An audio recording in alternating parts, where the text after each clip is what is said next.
नमस्कार, सगरमाथा प्राइम समाचारमा स्वागत छ। म केशव शर्मा। नमस्कार, म प्रसन्न ढुङ्गाना। सगरमाथा प्राइम समाचार सुरु गरौँ अहिलेसम्मका प्रमुख समाचारबाट। प्रतिनिधि सभा विघटनको मुद्दामा आज दिनभर बहस। आज पनि हेर्दैमा राखियो, भोलि पुनः बहस जारी रहने। प्राविधिक जटिलताका कारण तोकिएको समयमा चुनाव हुन नसक्ने विज्ञको भनाई। संसद विघटन संविधान विपरीत भएको ठहर।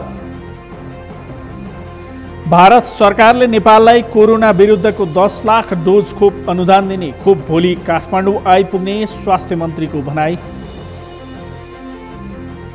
जो बाइडेनले आज अमेरिकाको 46औं राष्ट्रपतिको शपथ लिँदै शपथ ग्रहणलाई मध्यनजर गर्दै अमेरिकामा सुरक्षा व्यवस्था कडा। र पीएम कप 1 दिवसीय क्रिकेट अन्तर्गत आजका खेलमा आर्मी र पुलिसको जित। प्रदेश 1 4 विकेट र सुदूरपश्चिम 9 विकेटले पराजय।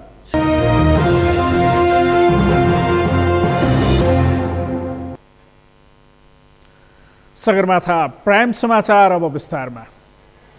प्रतिनिधि सभा विघटन विरुद्ध परेको रिट निवेदन उप संवैधानिक इजलासमा भएको चौथो दिनको सुनवाई हेर्दैमा भोलिका लागि तय भएको छ। प्रधान न्यायाधीश चोलेन्द्र शमशेर जबरा तथा न्यायाधीश विश्वम्बर प्रसाद श्रेष्ठ, अनिल कुमार सिन्हा, सपना मल्ल र तेजबहादुर केसीको संवैधानिक इजलासले आइतबारदेखि संवैधानिक इजलासमै विषय केन्द्रित बहस गरिएको चौथो दिनमा अधिवक्ताले बहस गरेका थिए। वरिष्ठ अधिवक्ता डाक्टर चन्द्रकान्त गेवालीले प्रतिनिधि सभा विघटन गर्ने व्यवस्था संविधानमा नभएको उल्लेख गर्दै अदालतले संविधानमा भएको व्यवस्थाको व्याख्या गर्नुपर्ने तर्क प्रस्तुत गर्नुभयो।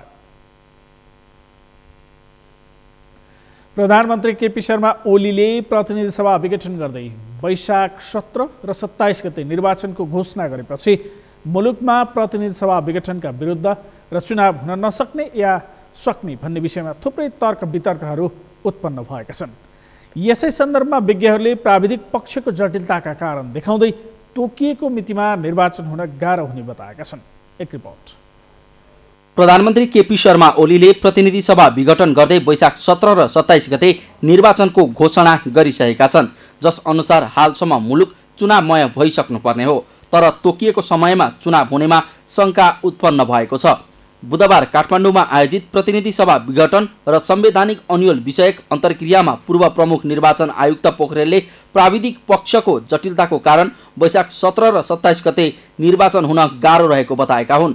उनले कुनै चमत्कार भइहालेमा मात्रै निर्धारित मितिमा निर्वाचन हुने टिप्पणी गरे।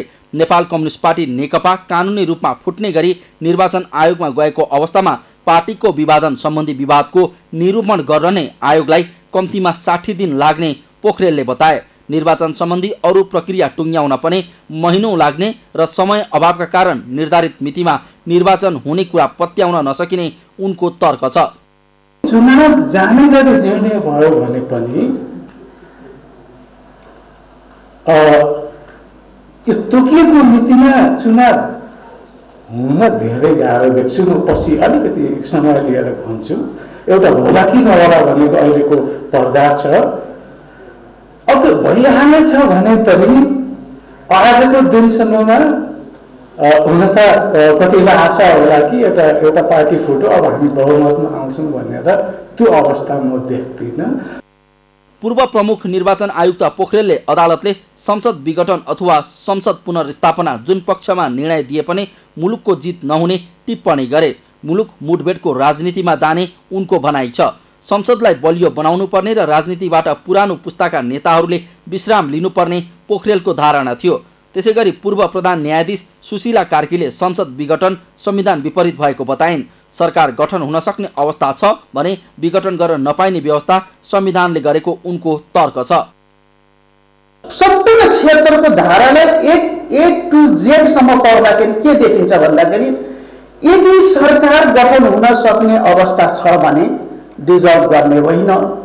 सरकार कुनै हालतमा पनि त्यो हाउसबाट क्रिएट हुँदैन। अब सरकारै बन्दैन भनेपछि मात्रै डिजल्भतिर त्यो प्राइम मिनिस्टरले जान पाउँछ। अदरवाइज एउटा पार्टीमा भएको लेनदेनले पनि म सरकार गठन गर्न सक्छु भनौँ भने सरकार गठन गर्न सक्छ।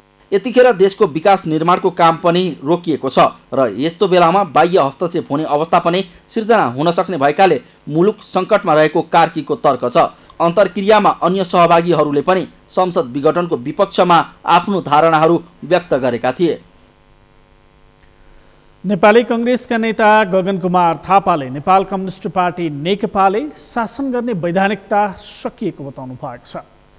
आज काठमाडौँमा सम्पन्न एक कार्यक्रममा कांग्रेस नेता गगन थापाले नेपाल कम्युनिस्ट पार्टी नेकपाले शासन गर्ने वैधानिकता र वैधता सकिएको बताउनु भएको हो। नेकपाले निर्वाचनबाट प्राप्त जनादेश गुमाएको उहाँको भनाइ छ। जनादेश गुमाउँदा राजनीतिक निष्ठाको आधारमा जनतासँग क्षमा माग्नुपर्ने भए पनि दुवै पक्षले क्षमा नमागेको थापाले बताउनु भयो।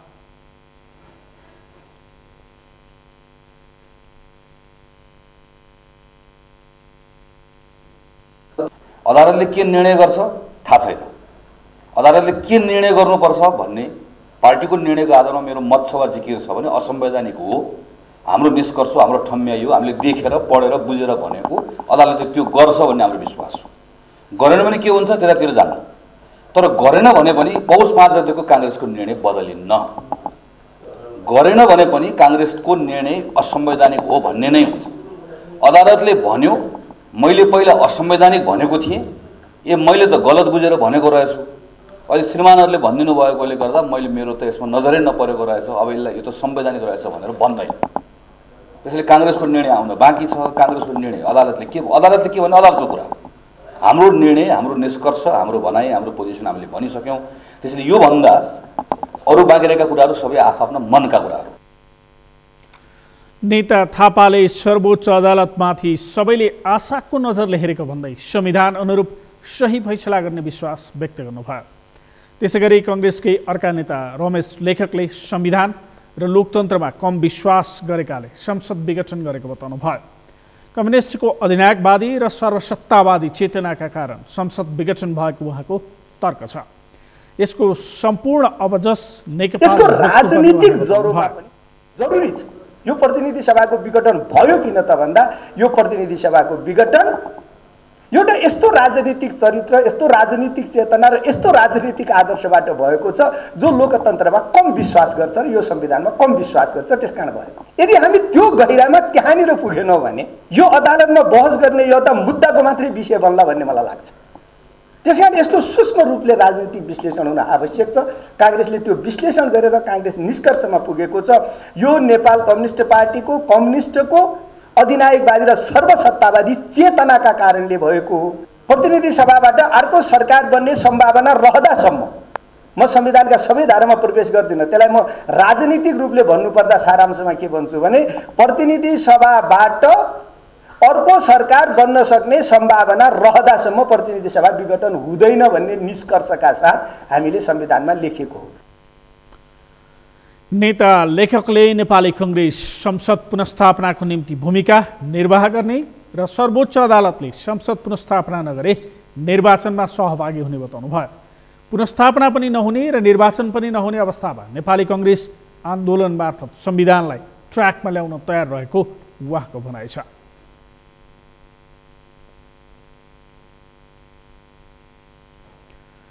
नेकपाको दाहाल नेपाल समूहले आगामी शुक्रबारको प्रदर्शनमा सहभागी हुन सबैलाई आह्वान गरेको छ। नेकपाको दाहाल नेपाल समूहका अध्यक्ष पुष्पकमल दाहालले एकपटक फेरि आन्दोलनको आवश्यकता रहेको भन्दै सहभागी हुन अपिल गरेका हुन्। वरिष्ठ नेता झलनाथ खनालले केपी ओली प्रवृत्ति विरुद्ध आन्दोलन गर्नुपर्ने आवश्यकता रहेको बताएका छन्। अमृतराज काफ्लेको रिपोर्ट। सरकारले गैर संवैधानिक रूपमा संसद विघटन गरेको भन्दै नेकपाको प्रचण्ड नेपाल समूहले हरेक दिन विरोधका कार्यक्रमहरू गर्दै आएको छ। प्रचण्ड नेपाल समूहले आगामी शुक्रबार काठमाडौँमा बृहत रूपमा विरोध प्रदर्शन गर्दैछ। त्यसको तयारी अनुसार बुधबार आफ्नो समूह निकटका आदिवासी जनजाति नेताहरूलाई प्रशिक्षण दिँदै अध्यक्ष प्रचण्डले प्रधानमन्त्री ओलीले असंवैधानिक रूपमा संसद विघटन गरेको भन्दै आन्दोलन गर्न निर्देशन दिएका छन्। अध्यक्ष प्रचण्डले केपी ओलीको गलत कदमको विरोधमा सडकमा आउनै पर्ने अवस्था रहेको समेत बताएका छन्। यो संविधान निर्माणको तहमा पुर्याउन नेपाली जनताले नेपालका उत्पीडित वर्ग, जाति, क्षेत्र, लिङ्ग, समुदाय सबैको जो भूमिका निर्णायक रूपले रह्यो, हामी त्यो जनताको अदालतमा गएर हाम्रा संवैधानिक निकायहरूलाई पनि सहजीकरण गर्नुपर्ने अवस्थामा आइपुगेका छन्। यो दुर्भाग्यपूर्ण कुरा हो कि आफ्नै पार्टीको नेताले संविधानको मर्म र भावनालाई मिच्ने, अतिक्रमण गर्ने, बडो क्रूर ढङ्गले त्यसको मूल मर्ममाथि प्रहार गर्ने, सङ्घीयताका विरुद्ध, समावेशिताका विरुद्ध, गणतन्त्रको भावनाका विरुद्ध हमला गर्ने जो काम भएको छ यो निकै नै दुःखदायी र दुर्भाग्यपूर्ण कुरा हो। नेकपाको प्रचण्ड नेपाल समूहका वरिष्ठ नेता झलनाथ खनालले देशका सबै जिल्लाको जिल्ला कमिटीमा समेत आफ्नो समूहको बहुमत रहेको दावी गरेका छन्। उनले केपी ओलीलाई संविधानभन्दा बाहिर गएर संसद विघटन गर्ने अधिकार नरहेको समेत स्पष्ट पारेका छन्। वरिष्ठ नेता खनालले आन्दोलनको विकल्प नभएको र त्यसका लागि तयार रहन समेत आग्रह गरेका छन्। संसद विघटन गर्न यो त मेरो त राजनीतिक कदम हो। मैले त राजनीतिक कदम चालेको, यो संवैधानिक कदम चाल्न आदि केही पनि होइन। यसबारेमा अनि कतैतिर पनि बहस गर्न पाइँदैन। अदालतले राजनीतिक मुद्दाहरूमा छलफल गर्न पाउँदैन भनेर केपी ओलीले अदालतलाई पनि धम्की दिएर हिँडिरहेको अवस्था छ। तर हामी के भन्छौँ भने प्रधानमन्त्रीले गर्ने काम, उनले सोच्ने कुरादेखि लिएर उनले गर्ने प्रत्येक निर्णयहरू संविधान बमोजिम हुनैपर्छ, कानुन बमोजिम हुनैपर्छ। त्योभन्दा बाहेक काम कुनै पनि प्रधानमन्त्रीले गर्न पाउँदैन। नेकपाको प्रचण्ड नेपाल समूहले शुक्रबार काठमाडौँमा ठूलो स्तरको विरोध प्रदर्शन गर्ने घोषणा गरिसकेको छ। त्यसकै तयारीअनुसार पार्टी मातहतका विभिन्न कमिटीहरूलाई प्रशिक्षण दिने काम समेत उक्त समूहले गरिरहेको छ। प्रचण्ड नेपाल समूहको नेकपाले माघ 16 पछि आम हडतालसम्मका विरोधका कार्यक्रमहरू गर्ने समेत घोषणा गरिसकेको छ। सगरमाथा टेलिभिजनका लागि क्यामेरामा उत्सव वाग्लेका साथमा अमृत राज काफले, काठमाडौँ। जनता समाजवादी पार्टीका अध्यक्ष उपेन्द्र यादवले प्रधानमन्त्रीद्वारा गरिएको प्रतिनिधि सभा विघटन संविधानमाथिको ठाडो प्रहार रहेको भन्दै यसलाई नसच्याए गणतन्त्र समेत खतरामा पर्ने बताउनु भएको छ। असंवैधानिक, अलोकतान्त्रिक र प्रतिगमनकारी कदम खारेजको माग गर्दै जसपाले आज सप्तरी सदरमुकाम राजविराजमा आयोजना गरेको जनप्रदर्शन एवं विरोध कार्यक्रममा अध्यक्ष यादवले प्रधानमन्त्रीले संविधान मिचेर जननिर्वाचित संसद भङ्ग गरेको आरोप लगाउनु भयो। तंत्र का समाज पार के लेल केपी ओली के संविधान पर प्रहार।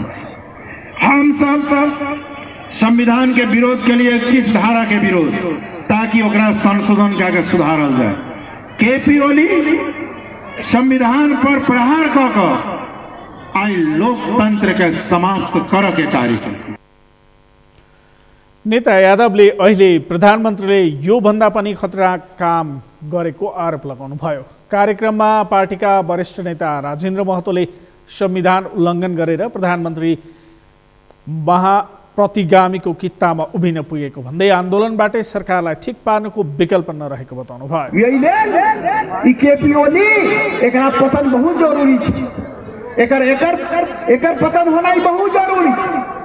अब इस देश में अभी संविधान बन रही है, सब सोच में सोच कभी नहीं ले रहा है। एक केपी ओली महाप्रतिगमनकारी, अरे दूसरों महाधोखेबाज सब मिलकर संविधान बनल।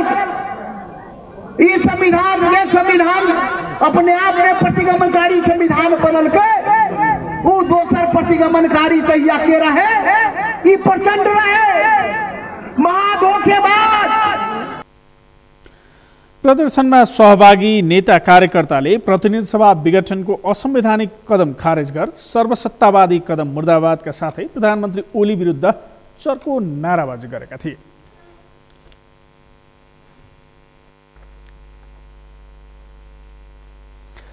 प्रतिनिधि सभा विघटनको विरोधमा नमुना संसदमा राष्ट्रिय सभाको बैठक गरी विरोध जनाइएको छ।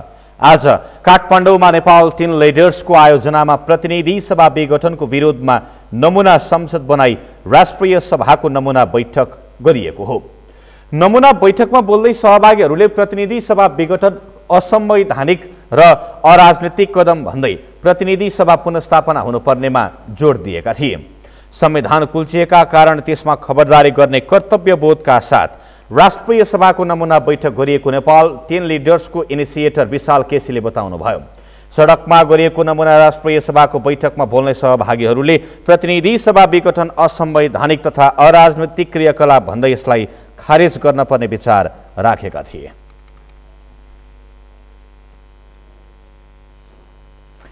बागमती प्रदेश सभा बैठक अर्को सूचना प्रकाशित नभएसम्मका लागि स्थगित भएको छ। 6 महिनापछि सुरु भएको बागमती प्रदेश सभाको 7औं अधिवेशन पहिलो बैठक बसेर स्थगित भएको हो। बैठकमा सभामुख सानुकुमार श्रेष्ठले अर्को सूचना प्रकाशित नभएसम्मका लागि बैठक स्थगित भएको जानकारी गराउनु भएको थियो। यसअघि 7औं अधिवेशनको सफलताको शुभकामना व्यक्त गर्दै मुख्यमन्त्री डोरमणी पौडेलले प्रदेश सरकारको चुनौतीका बीच विकास र समृद्धिको काम गरेको बताउनुभयो। प्रमुख राजनीतिक दल नेपाली कांग्रेसका नेता इन्द्रबहादुर बानियाले नेपाली कांग्रेसले स्थिरताको पक्षमा रहेको बताउनुभयो। बैठकमा नेकपाकी सांसद अष्टलक्ष्मी साक्य, विवेकशीलका सांसद रमेश पौडेल, नेमकिपाका सांसद सुरेन्द्र गोसाई, राप्रपाकी सांसद रिना माझीले अहिलेको सरकारको कामले जनतामा वितृष्णा पैदा भएको बताउनु भएको थियो।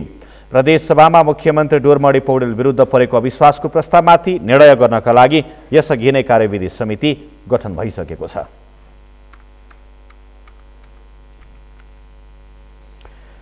गण्डकी प्रदेश सभाले कोरोना विरुद्धको संकल्प प्रस्ताव पारित गरेको छ। प्रमुख प्रतिपक्षी दल नेपाली कांग्रेसले कोरोना नियन्त्रणका लागि साझा संकल्प प्रस्ताव गत पुस 24 गते दर्ता गरेको थियो। संकल्प प्रस्ताव पास भएसँगै 3 महिनासम्म अनुगमनको काम गर्ने गरी 9 सदस्यीय अनुगमन समिति समेत गठन भएको छ। संकल्प प्रस्तावमा कोरोनाको उपचार निःशुल्क गरिने, पीसीआर परीक्षण बढाउने, आवश्यकता अनुसार थप मेसिन खरिद गरेर विभिन्न स्थानबाट परीक्षणको व्यवस्था गर्ने लगायतका विषय समेटिएको छ। त्यो प्रस्ताव सर्वसम्मत रूपमा पास भएको छ र मलाई लाग्छ यो संघीयतामा गइसकेपछि र खास गरी 7वटा प्रदेश निर्माण भइसकेपछि गण्डकी प्रदेशमा यो पहिलो प्रयोग हो र यो प्रयोगमा हामीले एउटा सर्वसम्मत रूपमा यो संकल्प प्रस्तावलाई पारित गर्न सफल भएका छौँ र सरकार पक्षले पनि हिजो सभामा प्रदेश सभामा यो जुन संकल्प प्रस्ताव यसलाई माने स्वीकारेर हामी यस अनुसार अगाडि बढ्छौँ भन्ने एउटा सरकार पक्षको पनि आवाज आएको अवस्था छ र यही पेरिफेरीमा हामीले के सोच्यौँ भने मिडियाहरूसँग हामीले कुरा गरेको छैन। त्यो जवाबमा यहाँहरूको बिचमा कोरोना संक्रमणको त्रास अझै पनि कायमै रहेको समयमा प्रस्ताव पास भएसँगै नियन्त्रण प्रभावकारी हुने अपेक्षा गरिएको छ। सुदूरपश्चिम प्रदेश सभाले हालसम्म 42 वटा कानुन निर्माण गरेको छ। प्रदेश स्थापनादेखि हालसम्म 3 वर्षको अवधिमा प्रदेशको राजधानी र नाम तोक्ने लगायत महत्त्वपूर्ण कानुनहरू पनि निर्माण गरेको छ। तर आम नागरिकहरूले भने प्रदेश सभा कानुन निर्माणमै सीमित भएको गुनासो गरेका छन्। दिनेश विष्टको रिपोर्ट। सुदूरपश्चिममा प्रदेश सभा स्थापना भएको 3 वर्ष पुरा भएको छ। यो समयमा प्रदेश सभाले 42 वटा कानुन निर्माण गरेको छ। प्रदेशको नामाकरण तथा राजधानी तोक्नु, लोकसेवा विधेयक बनाउनु, भूमि सुकुम्बासी विधेयक जस्ता थुप्रै कानुन निर्माण भएको प्रदेश सभाले जनाएको छ। पहिलो पटक स्थापना भएको प्रदेश सभा निर्माणदेखि दलका कार्यालय तथा संसदीय समितिका कार्यालय लगायत प्रदेश सभालाई डिजिटल माध्यममा समेत लगिएको छ। सुनेको जानेको कुरा हाम्रो चाहिँ 44 वटा विधेयकहरू यहाँ दर्ता भएको थियो, त्यसमध्ये 42 वटा कानुन बनिसक्यो हैन। र अब अहिले हामीले यहाँको अब संस्थागत विकासको कुरामा तपाईले यो प्रदेश सभाको स्थापना दिवसदेखि लिएर अनि यहाँका चाहिँ अन्य भौतिक समस्याहरू जो छन् त्यो करिब हामीले यो अस्थायी रूपमा भएका पनि यी सबैले पुरा गरेका छौँ। किनभने प्रदेश सभालाई पनि अझ व्यवस्थित गर्ने कुराहरू अनि एउटा डिजिटल रूपमा गर्ने कुराहरूदेखि लिएर अनि धेरै यो विभिन्न चाहिँ संसदीय दलका चाहिँ कार्यहरू यसको सबैको व्यवस्थित गर्ने कामहरू भएको छ। र अब हामीले प्रदेश सभालाई कसरी सञ्चालन गर्ने भन्ने सवालमा अब यो संसदीय प्रणाली अनुरूप यसलाई अगाडि बढ्नुपर्छ भन्ने पक्षमा लागिरहेका छौँ। प्रदेश सभाले आवश्यकता अनुसार कानुन निर्माण भएको दावी गरिरहँदा नागरिकले भने आवश्यकताका आधारमा कानुन निर्माण भन्दा सुविधामुखी कानुन चाँडो निर्माण भएको दावी गरेका छन्।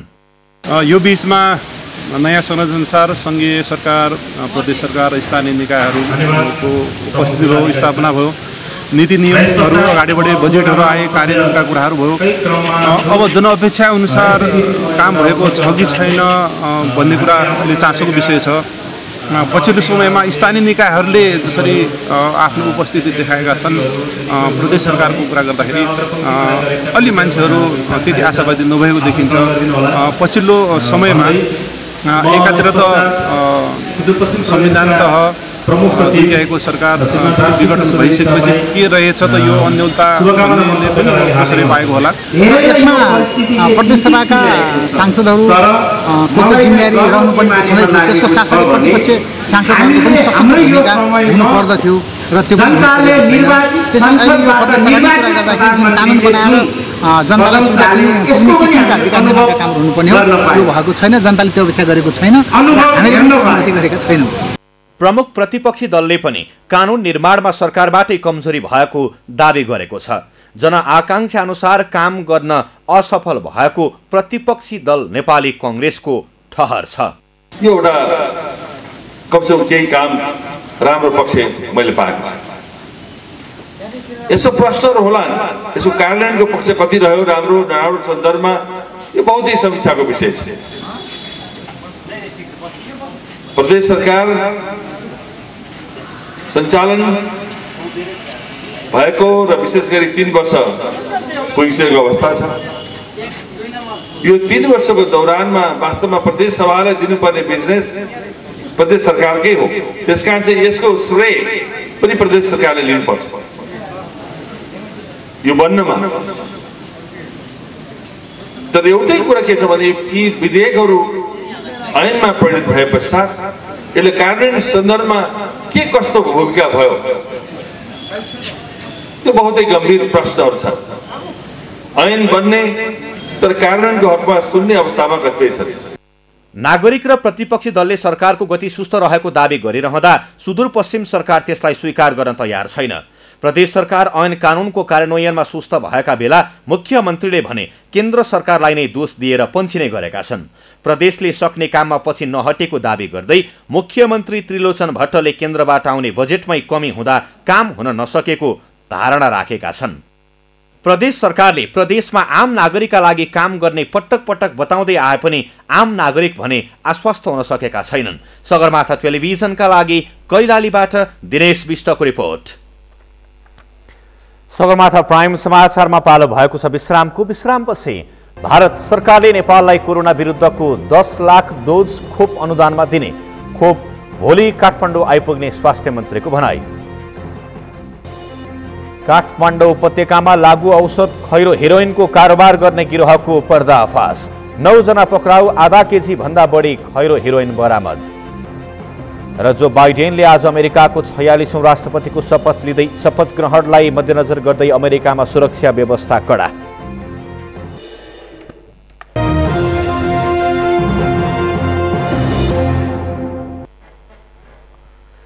विश्रामपछि सगरमाथा प्राइम समाचारमा पुनः स्वागत छ। अब बाँकी समाचार। भारतले नेपाललाई कोरोना विरुद्धको 10 लाख डोज खोप उपलब्ध गराएको छ। यो खोप भोलि नै नेपाल आउने र फ्रन्ट लाइनमा रहेर काम गर्नेहरूलाई पहिलो प्राथमिकतामा राखेर खोप दिइने स्वास्थ्य तथा जनसङ्ख्या मन्त्री हृदेश त्रिपाठीले जानकारी दिएका छन्। यो खोप भारत सरकारले नेपाललाई अनुदान स्वरूप दिएको हो। पुष्कर खतिवडाको रिपोर्ट। भारतले नेपाललाई अनुदानमा 10 लाख डोज कोरोना विरुद्धको खोप उपलब्ध गराएको छ। बुधबार स्वास्थ्य मन्त्रालयमा आयोजित संयुक्त पत्रकार सम्मेलनमा भारतले 10 लाख डोज कोरोना खोप उपलब्ध गराएको घोषणा गरिएको हो। पत्रकार सम्मेलनमा स्वास्थ्य तथा जनसङ्ख्या मन्त्री हृदेश त्रिपाठीले भारत सरकारले नेपाललाई अनुदानमा दिएको कोरोना भाइरस विरुद्धको खोप बिहिबार काठमाडौँ आइपुग्ने जानकारी दिए। भारत सरकारले 10 lakh dose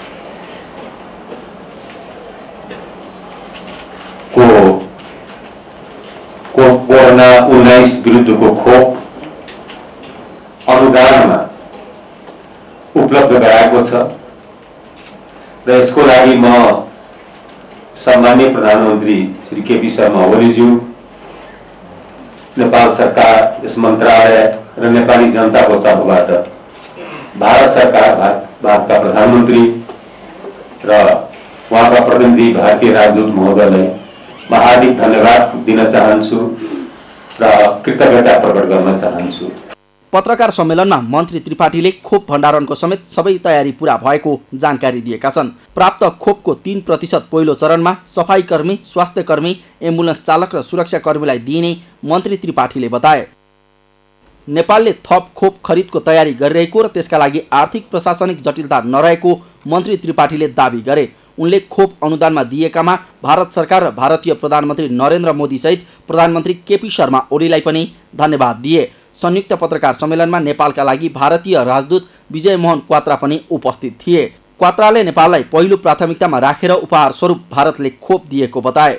India's vaccine production and delivery capacity would be used for the benefit of all humanity. It is not, as I said, an effort which is inward looking. It's an effort which is both for the benefit of our own people, but also for the benefit of the global community, humanity, and in particularly our neighbors. As a result of that, and in continuation of our previous cooperation, I'm very happy to confirm what the Minister said, that India will provide on grant basis, as a grant, as a gift, 1 million doses of the COVID-19 vaccine, and if all goes well, it should be able to reach in Kathmandu over the next couple of days. भारतको अनुदानमा नेपाल आउने कोभिशिल्ड नामक खोप Oxford university र एस्ट्राजेनेकासँग मिलेर विकास गरिएको खोप हो। भारतले नेपाल बाहेक मालदिप्स, बङ्गलादेश, भुटान, म्यानमार लगायतका देशलाई खोप अनुदानमा दिने प्रक्रिया थालेको छ। यता औषधि व्यवस्था विभागले पनि उक्त खोपलाई आपतकालीन प्रयोगका लागि सशर्त अनुमति दिने निर्णय गरेको थियो। कोभिड भ्याक्सिन लगाउन महिला स्वास्थ्य स्वयंसेविका सहित विभिन्न स्वास्थ्य संस्थामा कार्यरत 2 लाखभन्दा बढी कर्मचारीको सूची स्वास्थ्य मन्त्रालयमा तयारी अवस्थामा छ। नेपालको कुल जनसङ्ख्याको 72% नागरिकलाई कोरोना भाइरस विरुद्धको खोप लगाउने सरकारको योजना छ, जस अनुसार 15 वर्ष मुनिका बालबालिकालाई भने खोप लगाइने छैन। खोप ल्याउन सरकारले 48 अर्ब रुपैयाँ बजेट विनियोजन गरेको छ। सगरमाथा टेलिभिजनका लागि क्यामेरामा उत्सव वाग्लेका साथमा पुष्कर खतिवडा, काठमाडौँ। कोरोना संक्रमणका कारण पछिल्लो 24 घण्टामा 6 जनाको मृत्यु भएको छ। स्वास्थ्य तथा जनसङ्ख्या मन्त्रालयले जनाए अनुसार कोरोना संक्रमणका कारण पछिल्लो 24 घण्टामा मृत्यु हुनेको सङ्ख्या 6 पुगेको हो। यो सँगै हालसम्म मृत्यु हुनेको कुल सङ्ख्या 1975 पुगेको छ। त्यसैगरी पछिल्लो 24 घण्टामा 318 जनामा कोरोना संक्रमण पुष्टि भएको छ। यो सँगै हालसम्म सङ्क्रमितहरूको कुल सङ्ख्या 2,68,310 पुगेको छ। त्यस्तै देशैभरि सक्रिय सङ्क्रमितको सङ्ख्या 3,693 पुगेको छ।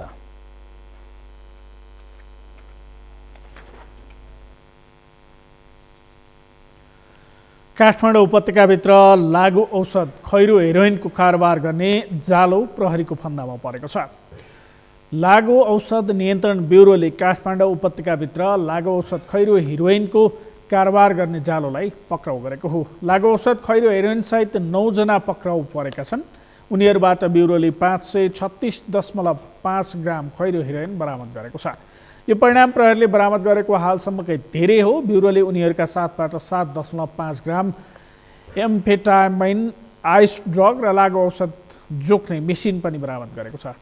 यस्तै 6,71,500 रुपैयाँ नगद, 6,100 अमेरिकी डलर र 3 थान सवारी साधन समेत बरामद गरेको छ। ब्युरोका प्रमुख एसएसपी दिलीप कुमार चौधरीले विशेष सूचनाको आधारमा उनीहरूलाई पक्राउ गरेको जानकारी दिँदै काठमाडौँ उपत्यकाभित्र कारोबार गर्ने अन्य व्यक्तिहरूको समेत खोजी भइरहेको जानकारी दिनुभयो।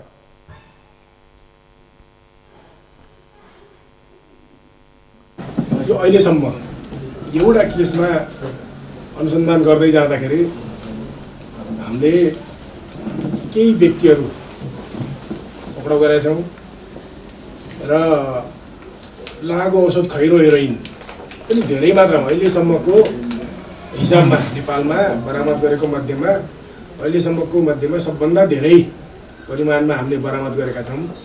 त्यो सँगसँगै केही पैसाहरू, नेपाली पैसा, विदेशी पैसा, US डलर र केही सवारी साधनहरू पनि हामीले बरामद गरेका छौँ। लागु औषध नियन्त्रण ब्युरोले पक्राउ परेका 9 जनालाई नै बुधबार सार्वजनिक गरेको हो। ब्युरोका अनुसार पक्राउ परेका व्यक्तिहरूले लागु औषध खैरो हेरोइन प्रति 1 ग्राम 3,000 देखि 10,000 सम्म बिक्री वितरण गरेको अनुसन्धानमा देखिएको छ।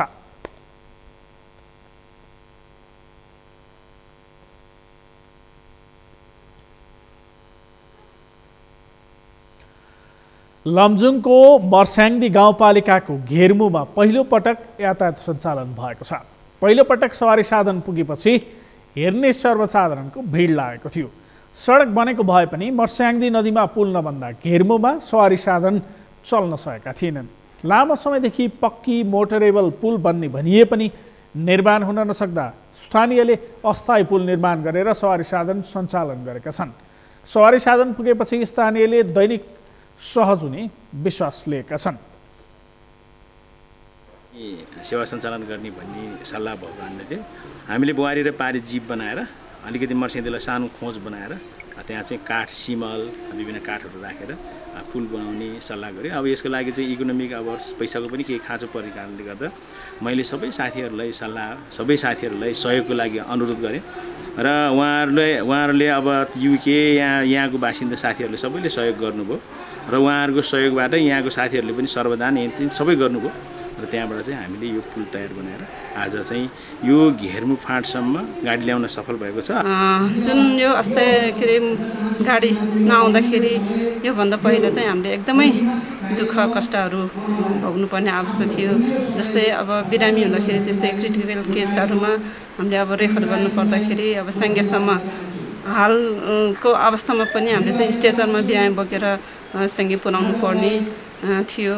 त्यसपछि जुन आज हामीले चाहिँ अस्थायी पुल निर्माण गरेका छौँ, अब 2-4 महिनाको लागि भए पनि केही राहत हुन्छ भन्ने हिसाबले चाहिँ हामी यहाँका स्थानीयहरूले आफ्नै स्रोत साधन र सहयोगले चाहिँ एउटा अस्थायी पुल बनाउन सफल भएका छौँ। अबको दिनहरूमा चाहिँ केही समय हामीले चाहिँ एकदमै हरेक कुरामा सहज हुनेछ भन्ने मैले आशा लिएका छौँ।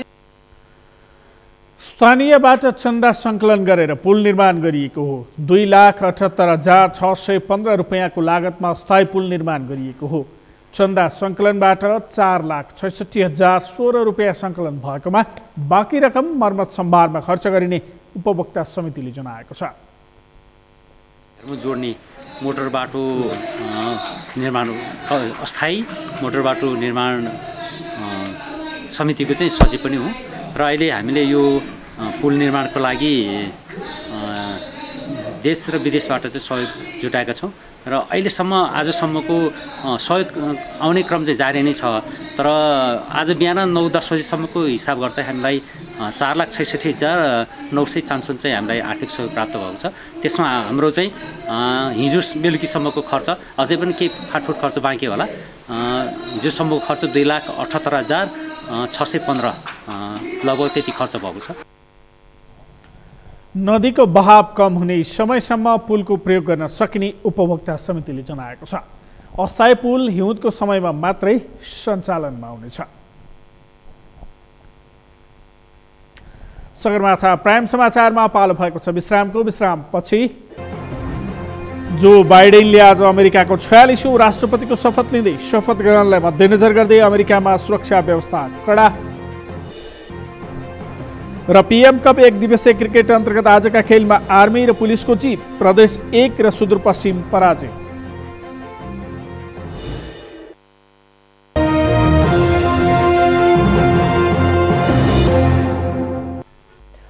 अब पालो अर्थ समाचारको।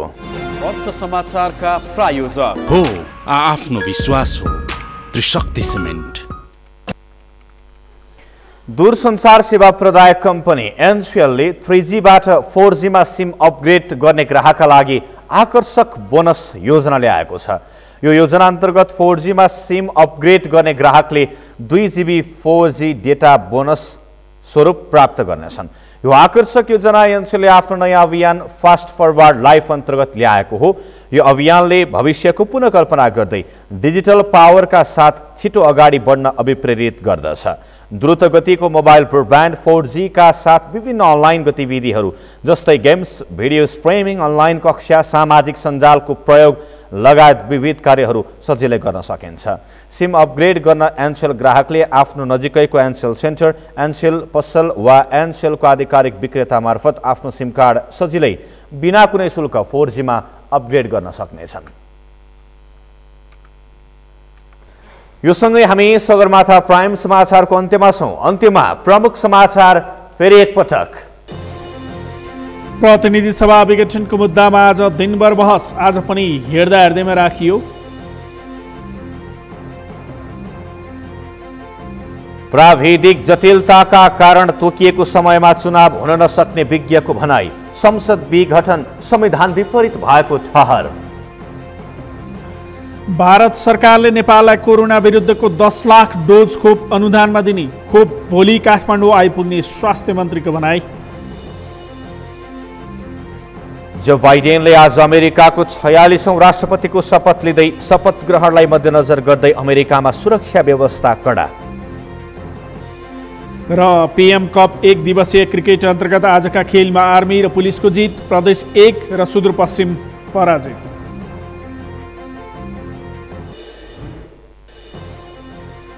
हवस् त सगरमाथा प्राइम समाचार अहिलेलाई सकियो। तपाई समाचार बुलेटिनका साथै सगरमाथा टेलिभिजनका सम्पूर्ण कार्यक्रम www.sagarmatha.tv मा पनि पढ्न र हेर्न सक्नुहुनेछ। साथै युट्युबमा youtube.com/sagarmatha TV नेपालमा हेर्न सक्नुहुनेछ। तपाई हामीलाई फेसबुकमा पनि facebook.com/yastv नेपालमा फलो गर्न सक्नुहुनेछ। समाचारको शिखर, नेपालको गौरव, नेपालको पहिलो न्युज च्यानल सगरमाथा टेलिभिजन हेर्दै गर्नुहोला। नमस्कार। नमस्कार।